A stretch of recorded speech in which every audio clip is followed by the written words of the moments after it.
Every year there are millions of new cars bought by customers, and a third of them feel like they got ripped off. You may be one of those that feels like you didn't get ripped off. You may also feel like you're one that did get ripped off. Or you may be one of those people who doesn't realize that you got ripped off. At some point in everybody's life, they are going to have to buy a new car for themselves. I've been selling cars for 2 years now, and I feel that the tips that I'm about to give you are going to help you when buying a car so that you don't get ripped off. The purpose of my speech is to inform my audience that there are ways to go about buying a car without getting ripped off. In order for you to walk out that door confident that you got the best deal that you possibly could, you need to follow my 3 steps. The first is research your car. The second is not backing down with what you want. And the third is to prepare for a long negotiation process. First off, find out what kind of car you want. According to Ryan Seamus's article, Disgruntled Salesman Reveals the Secrets of Buying a New Car, he says that research is the most important key to the car buying process. You need to arm yourself up with the most information that you can. Get on the internet. One good website is truecars.com. They will give you the invoice price of the car. They will tell you the incentives of the car you're looking at. And they will also tell you the average price of the car that you are trying to buy. Sam Foley's article, 10 Tips for Regret-Free Car Buying, says that you should also get on the internet and shop several dealerships.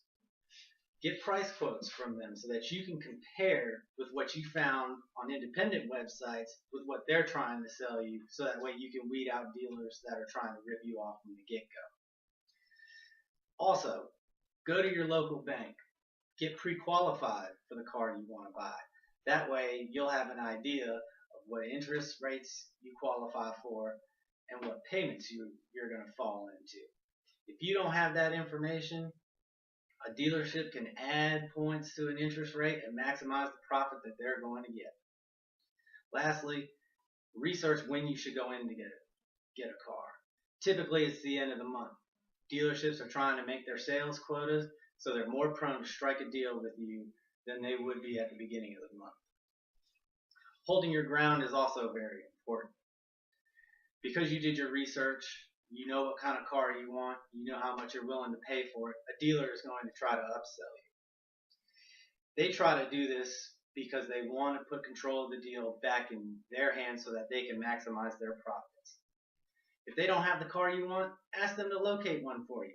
They're going to be hesitant at first because, after all, they want to sell a car that's on their lot.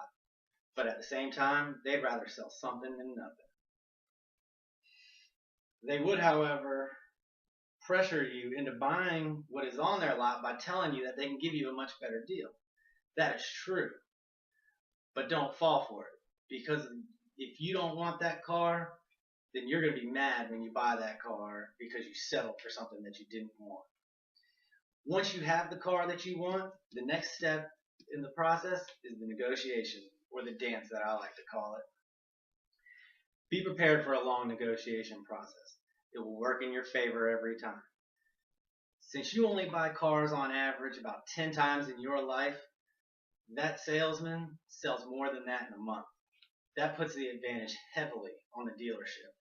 When they give you that initial offer, you of course are going to reject it, because according to Joseph Lazzaro's article, 5 tips that can save new car buyers a bundle. When you reject the first offer, the dealer may tell you fluff lines like, "This is the best deal we have," or "You're not going to get a better deal like this anywhere." That is a lie. They will have at least 1 to 2 more offers that they are willing to give you. If you don't like what you hear, just tell them what you want and politely leave. Make the manager sweat. They will call you back with a counter offer. Just remember, the longer the negotiation takes, the better off you are. So in conclusion, I showed you how to buy a car without getting ripped off. By research, holding your ground, and negotiating the price, you will not get ripped off.